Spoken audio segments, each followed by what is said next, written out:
Right, so gentlemen, I chose this topic because it's something that we all know a little about, and it was rammed down our throats at school level. And we really don't know much about it at all, and it's the Great Trek. And most of you probably know that the big names who left this area went on the Great Trek, then Dingaan murdered Retief, and then there was Blood River, and that's probably, I think, the general knowledge that we have of the Great Trek. So there is so much information, so obviously even I am skimming through it, but perhaps it will give you an overall picture of what really happened, because when I was still involved at Let's Scroll and I wanted to know more about Andries Pretorius, I had no idea what route they took. How did they get to Natal? Was it through what we would call the Ciskei, or because and it was really nice doing all this research. And of course now, many years later, there's so much information available, so it's really easy to pick up on the stuff. So the first trekker to leave the Eastern Cape was Louis Trichardt, and he left from the Winterberg area. There was a price on his head by the government of 500 cattle. He allegedly had supplied the causes with guns and gunpowder. And so, and then just another point is, of course, that I think there were quite a few of these guys who actually went on the Great Trek, not because they were so unhappy with the situation in the Cape, but running away from debts and scandals and things like that. So Louis Trichardt, the first guy in May 1835, he and his trek left. They crossed the Orange, went right up north, and then eventually ended up in Lorenzo Marques, with most of that party having died from malaria. So, that's Louis Trichardt in short. But in late 1835, Hendrik Potgieter, he then leaves from Tarka with 200 people and 40 wagons. Now, Hendrik Potgieter was born in Graafrenet. He farmed in Addo.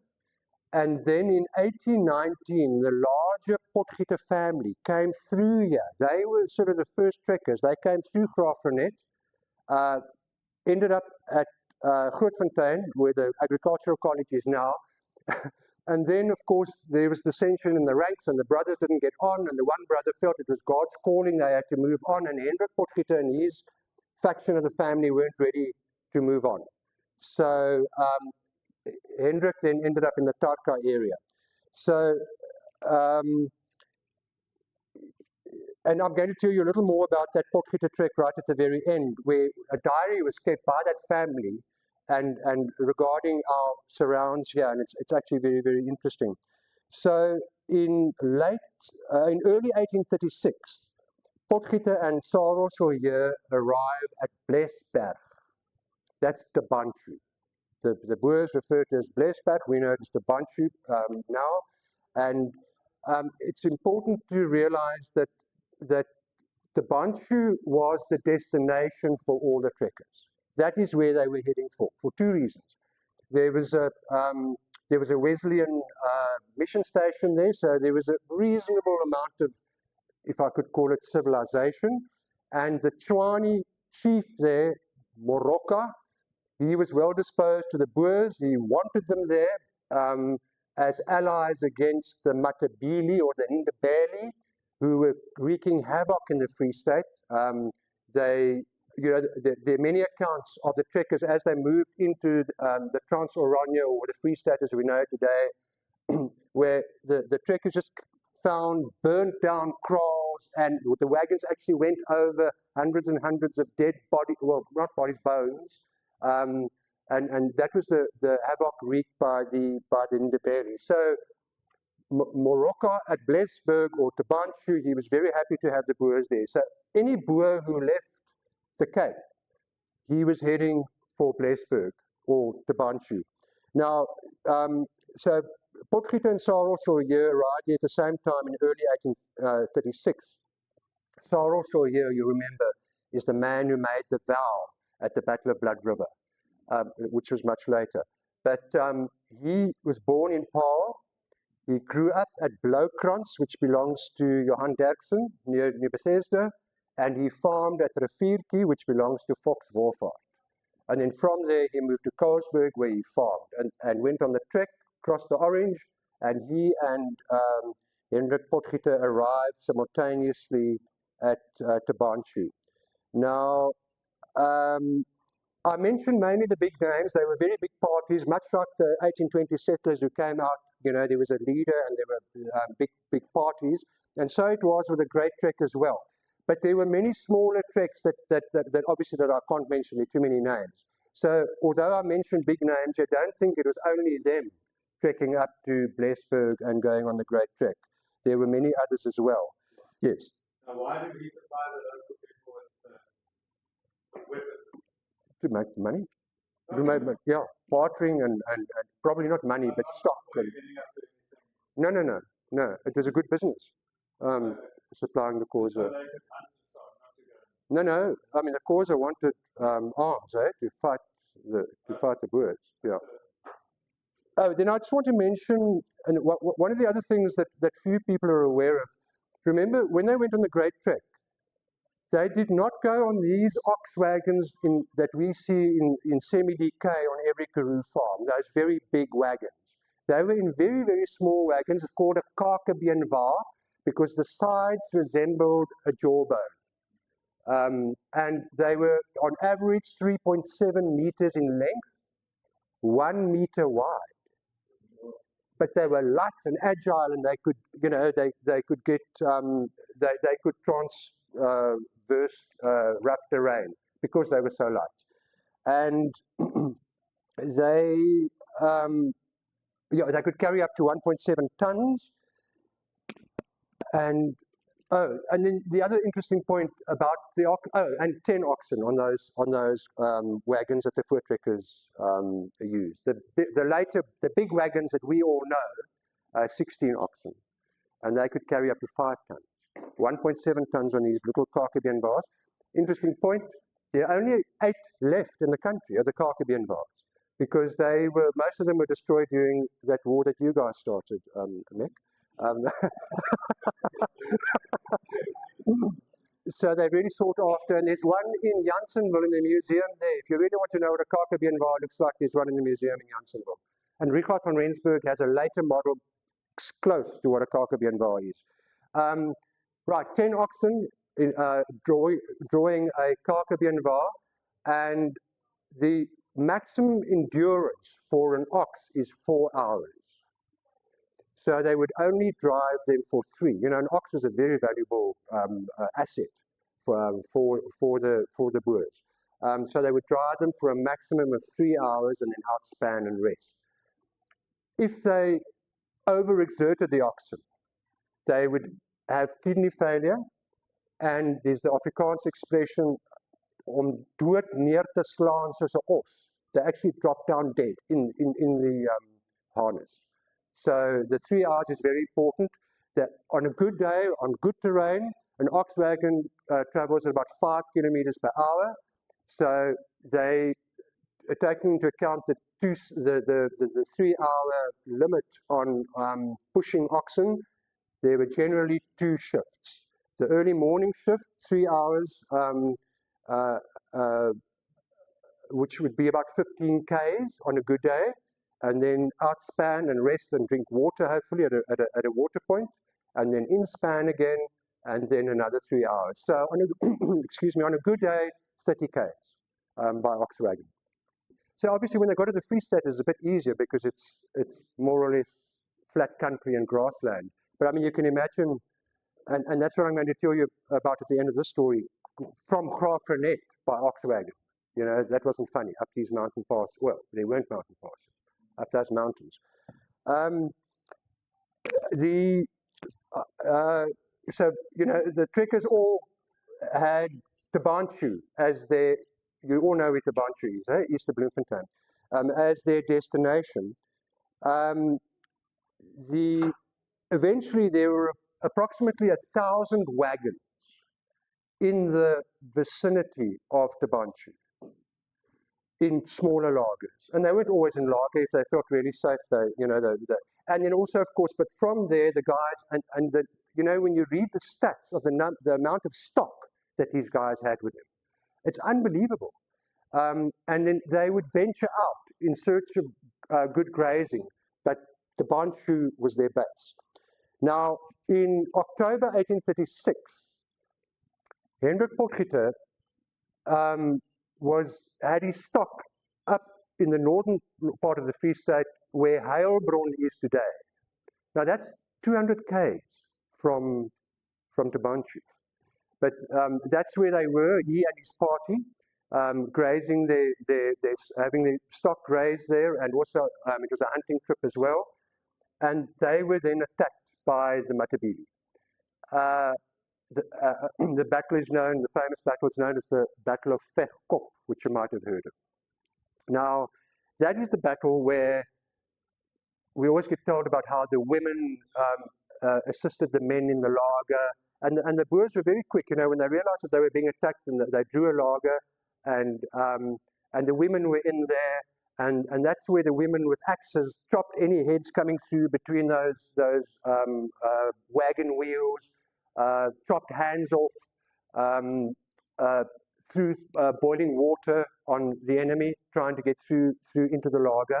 Now, at the end of the battle, they counted approximately 1,000 assegais in that lager.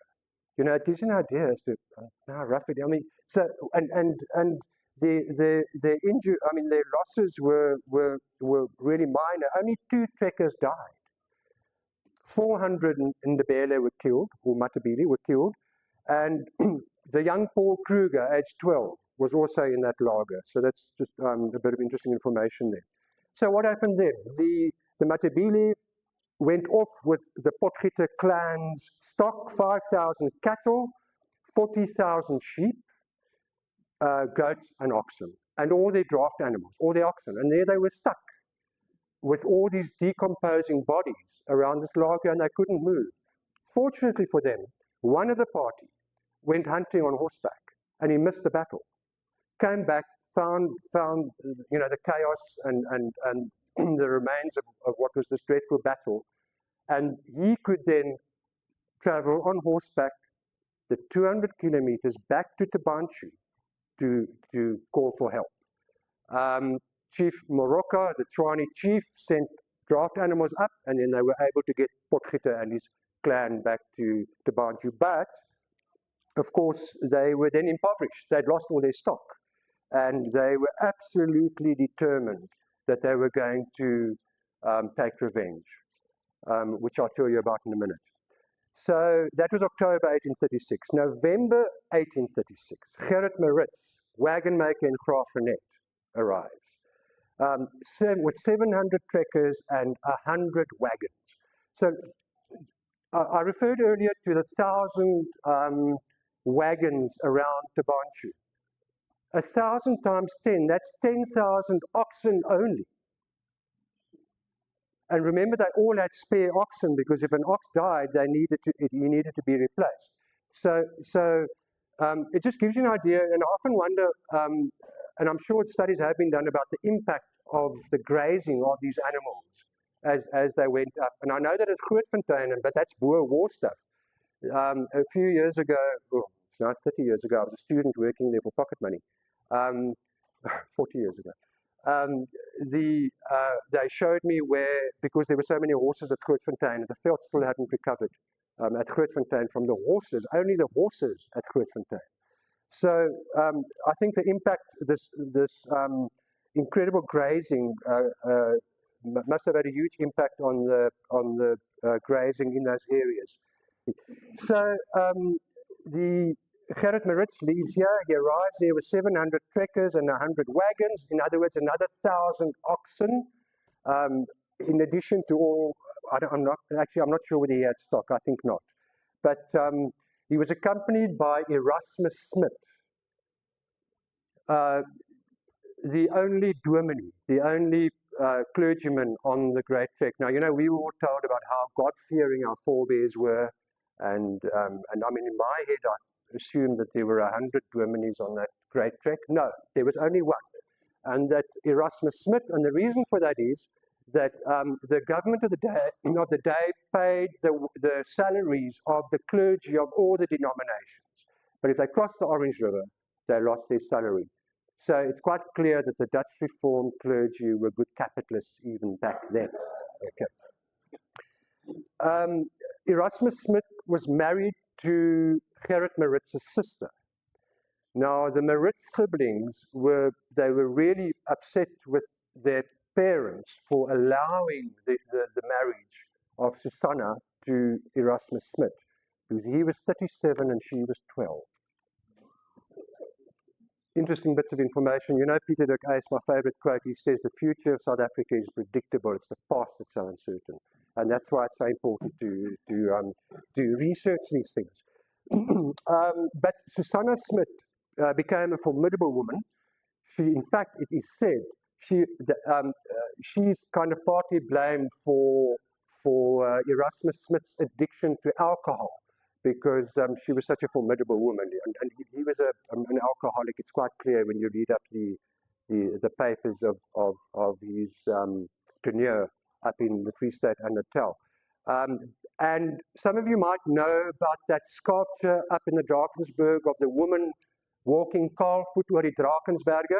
That is Susanna Smith. She was the one who said she would rather walk barefooted back across the Drakensberg than to live under British control in Natal.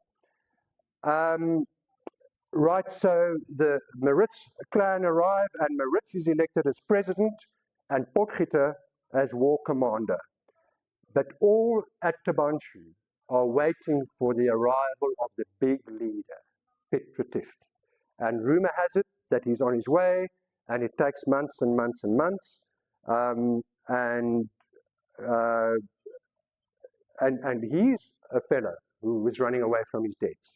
But he was he commanded huge respect in the border area.